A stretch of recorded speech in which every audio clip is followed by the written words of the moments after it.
अगर श्री कृष्ण के प्रति ऐसा किया तो तुम्हारे समस्त अनर्थ और पापों का नाश हो जाएगा, तुम भगवत प्राप्त हो जाओगे। संगा सर्वात्मना त्याज्या साचेत युक्तम न शक्यते। वैसे सिद्धांत है किसी का संग मत करो, असंगोहम पुरुषा।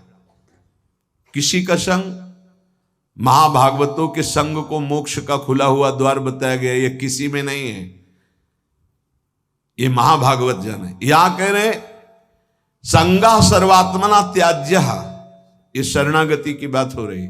पहला है सर्व तज हरिभज, सामर्थ्य नहीं है तो समस्त आचरण, घर परिवार भगवद अर्पित भाव से हर कर्म कृष्णार्पणम मस्तु, नाम जप, भगवत प्राप्त हो जाओगे। इसके लिए सावधानी है, संग का त्याग करो। कैसे संग का? बोले संगम त्यजित मिथुनावृत्ति नाम मुमुक्षु।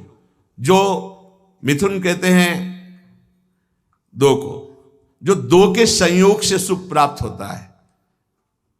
एक आपकी रसेंद्रिय, एक वस्तु, इसके संयोग से प्राप्त सुख में जो मगन, शब्द और श्रवणेन्द्रिय संयोग के प्राप्त से, शरीर और जनेन्द्रिय संयोग के सुख, रूप और नेत्रेंद्रिय, ऐसे जितना ब्रह्मा के द्वारा रचा हुआ सुख है वो मिथुन सुख है। जो स्वा से मिलता है वो भगवदानंद है, जो पर से मिलता है वो मिथुन सुख है। जब हम भोगते हैं तब सुख मिलता है, चाहे जिस इंद्री से हो। संगम त्यजेत मिथुन वृत्ति नाम मुमुक्षु। जो मुक्त होना चाहता है, भगवत प्राप्त करना चाहता है, उस शब्द स्पर्श रूप रस गंध का भोक्ता ना बन बैठे। कैसे फिर इससे निपटे? बोले भगवद अर्पित, भगवद अर्पित जीवन, भगवद अर्पित भोग, भगवद अर्पित विचार, मुक्त हो जाओगे। संगा सर्वात्मना त्याज्य, पूर्ण रूप से संग का त्याग कर दे। न विषय संग, न विषयी पुरुष का संग, एकमात्र महाभागवतों का संग, भगवत प्रेमियों का संग बड़ा दुर्लभ है। साचेत युक्तम न शक्यते। यदि तुम ऐसा नहीं कर सकते तो शासद भी सह कर्तव्य संता संगम्य भेषजम। फिर ऐसा करो, जो सतमार्ग में चलने वाले व्यक्ति हैं केवल उन्हीं का संग करो। जिनके पास बैठने से भगवत चर्चा होती है, नाम जप की बात होती है, भगवत कीर्तन, भगवत गुणानुवाद सुनने को मिलता है, बोधयंता परस्परम, ऐसा संग करो। चाहे स्त्री पुरुष, घर गृहस्थी, कोई भी हो, जिसके पास बैठने से भगवत चर्चा होती, भगवत नाम, ऐसे लोगों का संग करो। शासद भी सा कर्तव्य, यही कर्तव्य है कि जो सद आचरण करने वाले लोग हैं उनका। पहली बात तो संगम सर्वात्मना त्याज्य, पर ऐसा करना बड़ा कठिन। साचेत युक्तम न शक्यते, ऐसा सब नहीं कर सकते।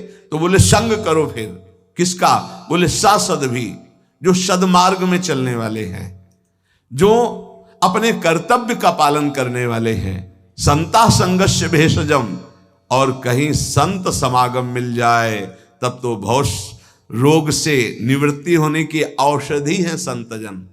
संत समागम मिला मानो संस्कृति के चक्र का अंत हो गया। बड़े भाग पाई सतसंगा, विनय प्रयास होई भवभंगा। भार्यादिरनुकूलश्चेत् कारयेत् भगवत क्रिया, उदासीने स्वयं कुर्यात् प्रतिकूले गृहं त्यजेत्, तत्यागे दूषणम नास्ति यतो विष्णु परांगमुखः। यदि आप गृहस्थी में फंस चुके हैं, अब आपको भगवत प्राप्ति कैसे हो? तो कह रहे हैं स्त्री आदि परिवार जो भी है, सबको भगवत परायण होने की शिक्षा दी जाए। सब नाम जप करो। हमसे अगर तुम अपनापन रखते हो तो 10 मिनट ही सही, पर तुम नाम जप करो। भगवत प्राप्ति के लिए कैसे घर का माहौल होना चाहिए ये बता रहे हैं। भार्यादि अनुकूलस, पत्नी को अनुकूल बनाओ। अनुकूल बनाने का मतलब उसको शासन के द्वारा अनुकूल नहीं बनाया जाता, किसी को प्रेम के द्वारा अनुकूल। प्रेम की भाषा बिना पढ़े लिखे लोग भी जानते हैं। पशु भी जानता है। छोटा बच्चा है, दुलार करो, प्रेम से ऐसे पुचकारो, किलकारियां मानने लगेगा। अभी उसको कोई ज्ञान नहीं, लेकिन प्रेम की भाषा वो भी जानता है। फिर वो तो अर्धांगिनी पत्नी है।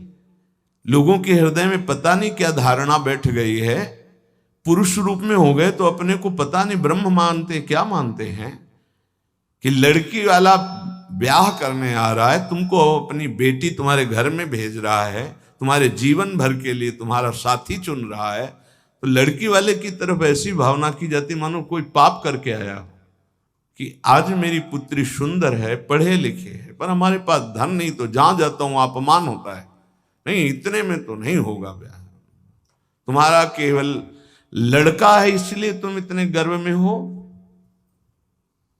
क्या है तुम्हारे लड़के में कौन सी खास सी बात है? केवल लिंग परिवर्तन है तो स्त्रीलिंग में, वो पुरुष लिंग में, वो उसकी संतान है, वो तुम्हारे सामने झुक के दे रहा है। जो वो भेंट दे दे अपनी पुत्री को भाव से, वो बात अलग। तो वो अपने को गर्व मानते कि लड़का हो गया तो इतना दहेज लेंगे, और पर्चा ऐसे बनाते जैसे दुकान वाला व्यापारी पर्चा बनाता है, इतना इतना इतना, अब ले लो। तो ऐसे दूल्हे का हाथ पकड़ करके लड़की वाले को घर ले जाना चाहिए कि राधे श्याम, क्योंकि हमने पैसा दिया है। कैसा विचार समाज का है। तुम अपनी कमाई से सुखी नहीं होना चाहते हो, अपनी पुत्री दे रहा है, कुछ ना कुछ भाव से अपनी पुत्री को दे रहा है, तुम्हारा क्या भाव है? लड़के पक्ष वाले ऐसे गर्व में होते हैं मानो त्रिलोक विजयी हो गए हों, लड़का हो गया तो। इसीलिए हमारे समाज की धारणाएं पापों को बढ़ावा दे रहे हैं। पुत्री हुई तो उसको किस भाव से देखा जाता है, किस भाव से? अगर लड़की न हो तो पैदा कहां से हो? विचार कीजिए। तो तुम्हारी जो पत्नी बनी हो तुम्हारे समान है, 1 इंच भी तुमसे कम नहीं किसी बात में। ईश्वर का तत्व जो तुम्हारे हृदय में, उसके हृदय में जो पांच भौतिक दे तुम्हारी, वो उसकी दे, वो अपने घर का त्याग करके तुम्हारे घर में आई है, तुम्हारी अर्धांगिनी बनी है। तो चाहिए कि तुम्हें प्यार के द्वारा अनुकूल, भार्यादि अनुकूल चेत कार्य भगवत क्रिया। प्रेम में बड़ी सामर्थ्य है। किसका परिवर्तन प्रेम से नहीं हो सकता है? कभी समाज में अगर ये बात समझ में आ जाए कि ये दहेज लेना नरक जाने का कार्य है, बोले अमुक ने दहेज, उन्होंने मांगा नहीं था, स्वतः अपनी पुत्री के लिए दिया था।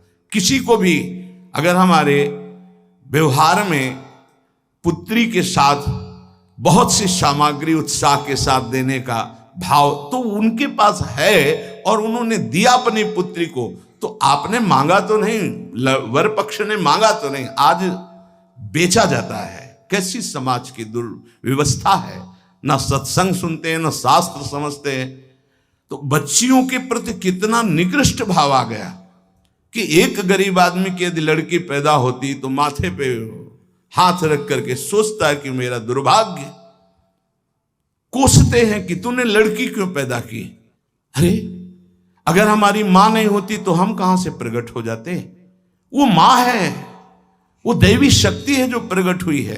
कैसी बुद्धि भ्रष्ट होती चली जा रही लोगों की कि बेटी के शब्द से उनको एक असौभाग्य लगता है कि अरे बेटा थाली बजाओ, चाहे वो पादुका से मार के घर से बाहर कर दे, बुढ़ापे में बेटी ही काम आएगी। फिर चलो पापा हमारे यहाँ, बूढ़े पिता के लिए बेटी तैयार है प्राण देने के। आज बेटियों के प्रति भाव यहां शास्त्र आज्ञा कर रहा है, भार्यानुकूलश्च, वो तुम्हारी अर्धांगिनी। तुम उसके साथ ऐसा कोई व्यवहार मत करो जो तुम्हारे को कभी अनुकूलता की वजह प्रतिकूलता में आ जाए। और आप ध्यान रखना, ब्रह्मा जी बहुत चतुर हैं। जब देखा कि बेटियों की ऐसी अल्ट्रासाउंड करा लिया, ये देख लिया, वो देख लिया, ऐसा भाव, तो काम ऐसी कि तुम हटा ही नहीं सकते हो। आगे की समझ गए होगे चर्चा। इस बात को समझो, तुम पाप करोगे तुम्हें भुगाने के लिए उसी जीवात्मा को भेजा जाएगा और ऐसे रूप में भेजा जाएगा कि तुम्हारा कुछ बस नहीं चलेगा।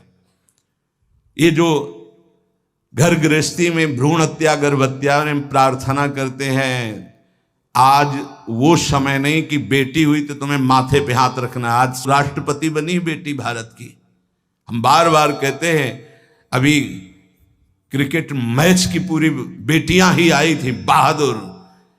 एक सेना नायक आए थी, होश उड़ जाए उसकी दृष्टि मिलाने में, ये शेरनी भारत की दैवी शक्तियां है। कैसा विचार बन रहा है। पति अपने को भगवान समझता है, पत्नी को भगवत भाव में नहीं देखता है, कलह अशांति मची रहती है। अब अगर आप कह रहे हैं कि हमारी पत्नी ही ऐसी है, तो आज तुम बहुत सीधे साधे दिखाई दे रहे हो। तुम्हारे कर्म ऐसे थे कि उस देवी के रूप में आए, हर प्रतिकूलता तेरे सामने। अब अगर आप अनुकूल चलना नहीं सीखोगे तो भगवान का विधान ऐसा है कि तुम्हें हर कदम पर दुख प्रदान करेगा। समान भाव, इसलिए भगवान शिव ने दिखाया कि आधा शिव तो आधा शक्ति, यही स्वरूप सब शिव स्वरूप हैं, सब भगवत स्वरूप है। यही होना चाहिए। अर्धांग पे विराजमान अंबा, और इधर भगवान शिव, इधर अंबा का स्वरूप वही है, दूसरा कोई नहीं है। भगवान ही पत्नी के रूप में है। शास्त्र आज्ञा कर रहा है भगवत प्राप्ति के लिए, भार्यादिर अनुकूलश्च, पहले पत्नी को अनुकूल बनाओ, भगवान को अनुकूल बनाने के लिए परिवार में भगवत भाव पहले लाओ। कलह अशांति, ऐसे प्रेम में बहुत बड़ी ताकत है। इसीलिए हम कहते हैं आज हमारे जो भागवतिक प्रेम की तरफ चलने की बात जाने दो, सांसारिक प्रेम का नाश हो रहा है। ये जो चला है ना आजकल, बच्चा बच्ची का इधर उधर का भाव, ये सब ये प्रेम का, प्यार का नाश कर रहा है। जो समर्पण होना चाहिए वो बिल्कुल बहुत सावधान, दोनों पक्ष को सावधान होने की जरूरत है। भगवत प्राप्ति गृहस्थी में कैसे करनी है तो बता रहे हैं कि भार्यादि अनुकूलश्चेत कारेत भगवत क्रिया, दोनों मिलकर के भगवत क्रिया करो। पति पत्नी मिलकर धर्म अनुष्ठान करते हुए, घर गृहस्थी के कार्य भगवत समर्पित करते हुए, दोनों नाम जप करते हुए। देखो अभी ये जो आप गर्भ हत्या, भ्रूण हत्या, गर्भपात करते हैं, आपका नाश कर देगा, आपको पता नहीं।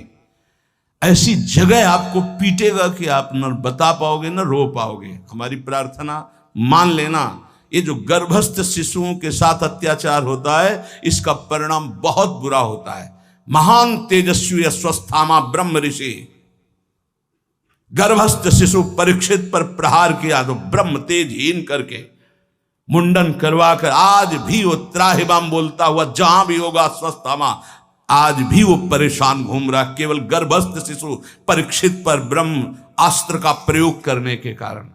और आप तो प्रयोग के, आप तो मार देते हो, आप नष्ट कर देते हो। सत्संग में आए इसलिए सबसे प्रार्थना है, अगर गर्भ हत्या किए तो उसका प्रायश्चित कर लो, और भूल से भी आगे कभी ऐसा मत करना, संयम से रहो। ऐसा कोई कार्य मत करो जिसमें पापाचरण हो जाए और भगवत प्राप्ति के लिए तुम्हारा उत्साह ही कभी न बने, ऐसे पाप बन जाए।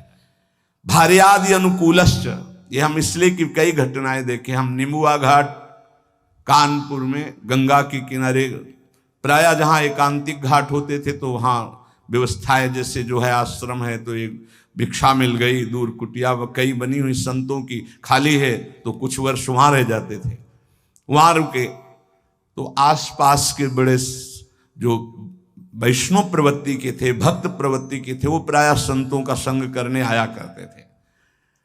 उसमें एक बहुत ही धनी मानी ब्राह्मण आते थे। एक दिन वो अपनी बेटी को लेके आए तो ऐसे जली हुई पूरी आधी थी, आधा बहुत सुंदर स्वरूप था, आधा सब जला हुआ। तो उसकी आकृति देखकर कहा ऐसा कैसे हो गया। तो उन्होंने कहा कि ये जितनी इधर सुंदर है ऐसे पूरी सुंदर थी। खूब हमारे पास धन था उस समय, बताया शायद है कि 30-35 वर्ष पहले ब्याह किया था रुपया दे के खूब। पर वो लोग ऐसे लालची निकले कि एक बार ब्याह के बाद जब दोबारा हमारी बेटी गई तो उन्होंने दहेज के लिए सूचना भेजी। उस समय मोबाइल तो था नहीं। फिर हम गए, जो कुछ बना फिर दिया, पर उन्होंने, उन राक्षसों ने बख्शा नहीं। हमारी बेटी को चारपाई में बांधा, मिट्टी का तेल छिड़का और आग लगा दी। अर्थ के लोभ से आग लगाई तो भगवान की ऐसी कृपा, जहां गांठ थी वहीं से आग प्रारंभ हुई, जो रस्सी की गांठ थी।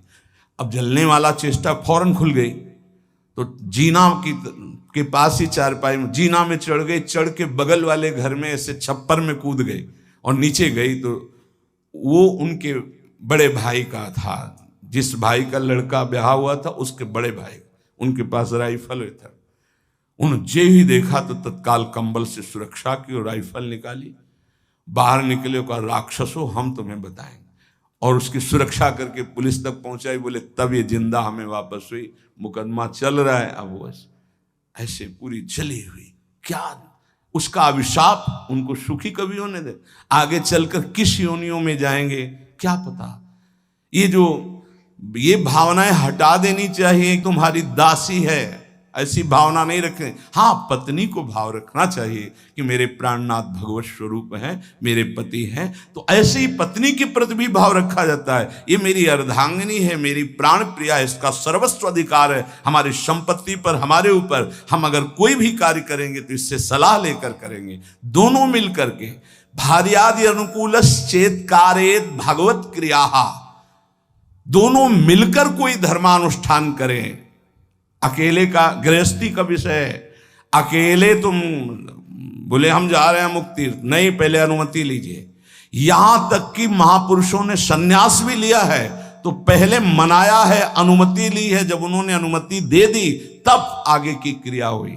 माता से अनुमति और पत्नी से अनुमति अत्यंत आवश्यक है। अगर मां विराजमान है तो उसका आदेश, और पत्नी विराजमान तो भले वृद्धा हो गई है पर उसका अधिकार। हमारे शास्त्र में लिखा है यदि वो वानप्रस्थ में जाना जाता है तो ऐसे बात की करे पत्नी से कि यदि आप अपने पुत्रों के साथ रहकर जीवन व्यतीत करना चाहते तो मुझे आदेश करें, मैं तप के द्वारा अपने जीवन को भगवान में मिलाना चाहता हूँ। और यदि आप हमारे साथ चलना चाहती तो आपका स्वागत है, हम दोनों बैरागी होकर चले। वो जैसा अनुमति दे ऐसा शास्त्र आज्ञा करता है। ऐसे नहीं है मनमानी कि हम स्वतंत्र हैं किसी भी तरह। अगर कोई धर्मानुष्ठान करते हो, पत्नी आपकी है, वो आपका साथ ना दे वो बात अलग है। अगर वो आपके अनुकूल चलती है और आपने कोई धर्मानुष्ठान किया, पत्नी को साथ नहीं ले गए, तो अपने आप उसका ट्रांसफर हो जाएगा उसके पास।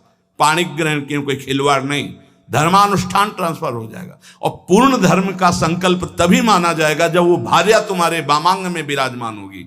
जब सिया जी भूमि में विलीन हो गई तो रघुनाथ जी जब यज्ञ किए तो स्वर्ण की सिया जी बनाकर वामांग में विराजमान की गई।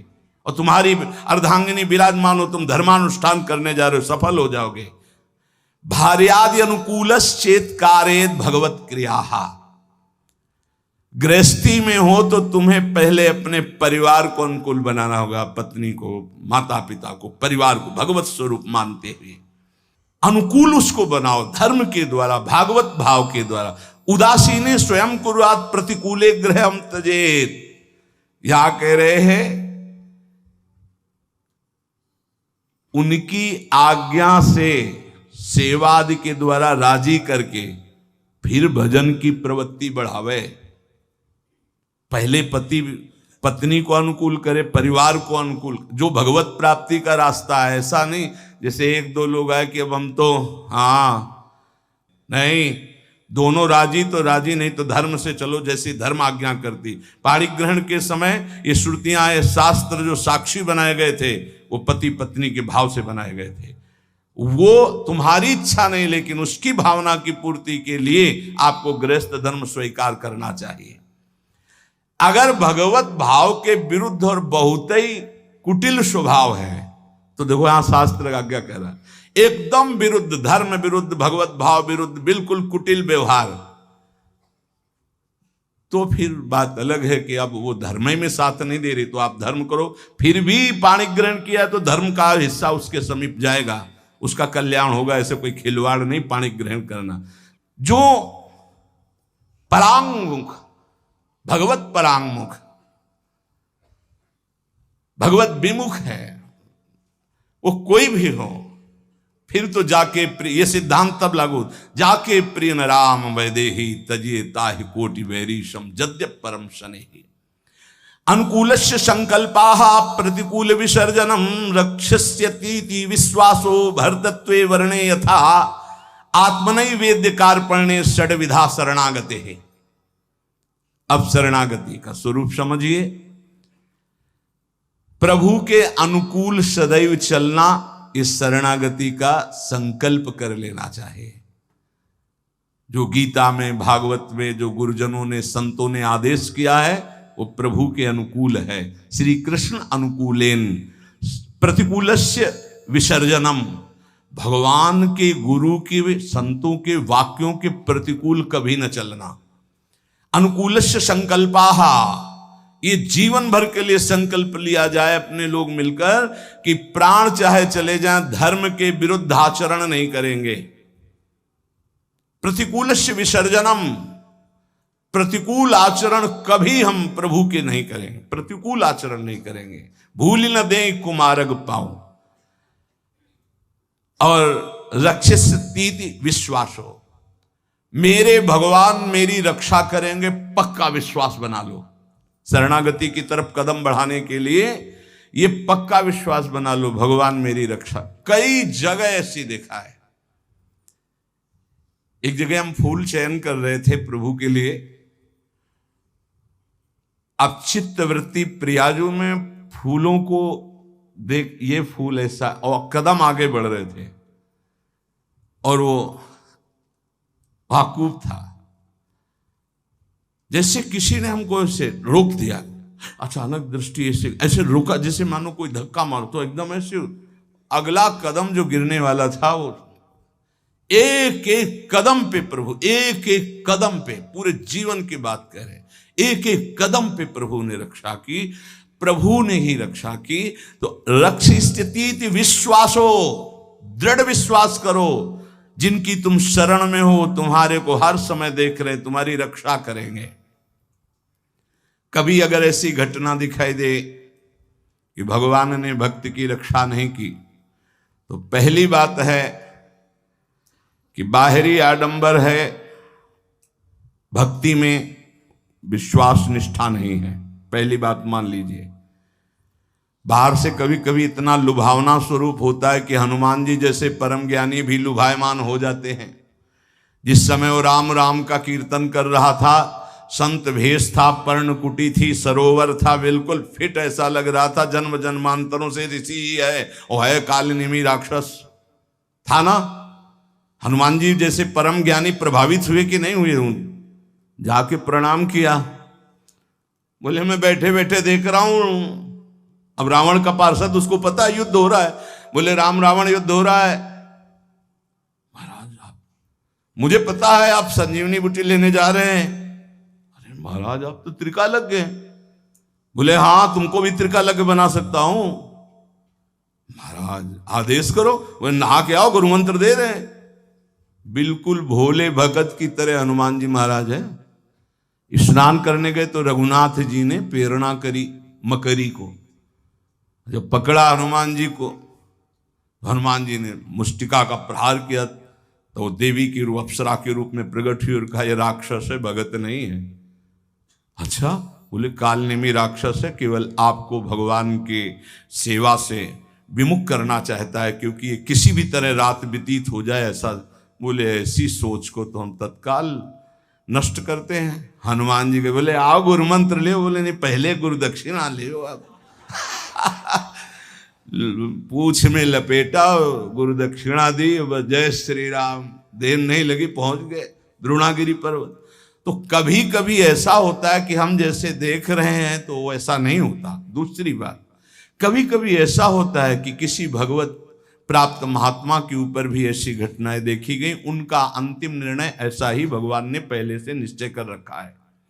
तीसरी बात होती है कि कभी कभी हम भक्त को गिरते हुए देखते हैं, भ्रष्ट होते होते, तो कीन हो इस कबहू अभिमाना, सो खोवंचा कृपा निधाना। नहीं तो दृढ़ विश्वास रखो, रक्षिष्यतीति विश्वासो, दृढ़ विश्वास, भगवान तुम्हारी रक्षा करेंगे, पक्का रक्षा करेंगे। कई जगह ऐसे जीवन में भक्तों के आते जहां भगवान स्वयं रक्षा करते थे, स्वयं देखा बिल्कुल कि साक्षात भगवान ही है। नहीं, इस समय कैसे हो सकता था। कई ऐसे हजारों घटनाएं। और भर्तृत्वे वर्णेय था,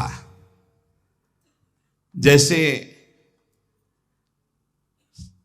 स्वामी सेवक को, जैसे अर्धांगिनी को धर्मज्ञ पति सदैव पोषण करता है। ऐसे उदाहरण कैसे बन सकता है भगवान के लिए? कोई प्राकृतिक उदाहरण है। भगवान सदैव अपने भक्त का स्वयं भरण पोषण करते हैं। योगक्षेमम भाम्यम स्वयं। एक बार इसी श्लोक पर किसी को संशय हुआ, बड़े विद्वान थे, कि अनन्यश्चिंतयन्तो माम ये जनाः परिपासते तेषां नित्याभियुक्तानां योगक्षेमम भाम्यहम्।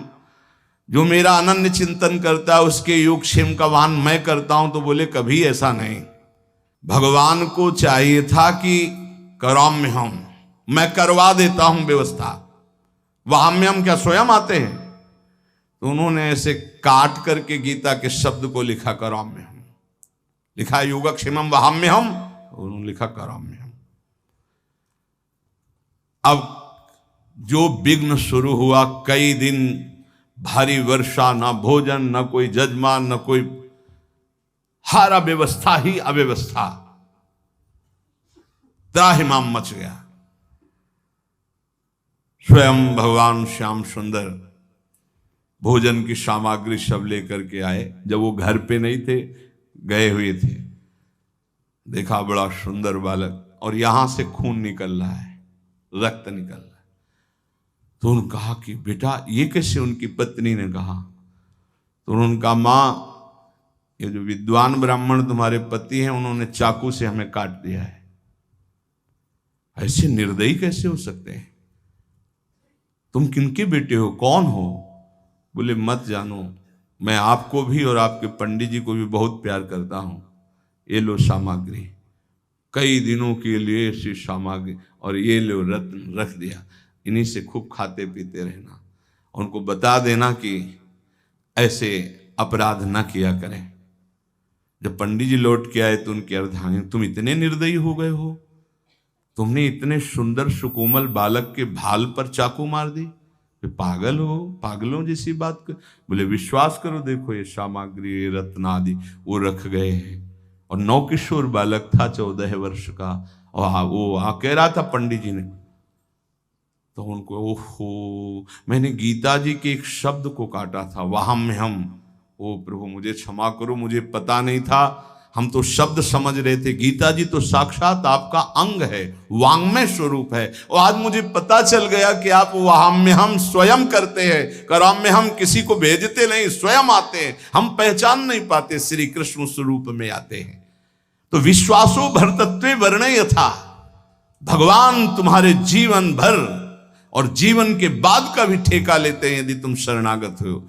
आत्मनि वेद्य कार्पण्य, आप अपने आप को समर्पित कर दो भगवान की शरण में और दीन हो जाओ, दैन्य भाव, दीन हो जाओ। दीन का मतलब वास्तविकता से देखो, हम कुछ नहीं कर सकते। हमारे भगवान हमको मनुष्य दे दिया, हमको सत्संग दिया, हमको नाम जपने की प्रेरणा दी, हमको नाम मिला, नाम की सामर्थ्य जागृत हुई, भगवत प्राप्ति हुई। सब में केवल भगवान की विशेष कृपा ही कृपा। सर्वसंग परित्याग, असमर्थ हैं तो साधु संग तुम्हें समर्थ बना देगा। भगवत सेवा के अनुकूल भाव पदार्थ ग्रहण करो, प्रतिकूल पदार्थों का, भावों का, व्यक्तियों का त्याग करो। परिवार को अनुकूल बनाने की चेष्टा करो, पत्नी पुत्र आदि से वैर विग्रह झगड़ा आदि मत करो। भाग करके कहीं जाने की जरूरत नहीं कि हम परिवार त्याग दिए। पहली बात, वहीं रहकर भजन। यदि वहां सब प्रतिकूल व्यवहार है और भगवत विमुख जन है, फिर आपके लिए छूट है। क्या? आप अपने भगवत भाव को पुष्ट कर सकते हो। पांचवा, दृढ़ विश्वास प्रभु में, आत्मनिवेदन और दैन्यता, ये महान सद्गुण शरणागति के अंतर हैं।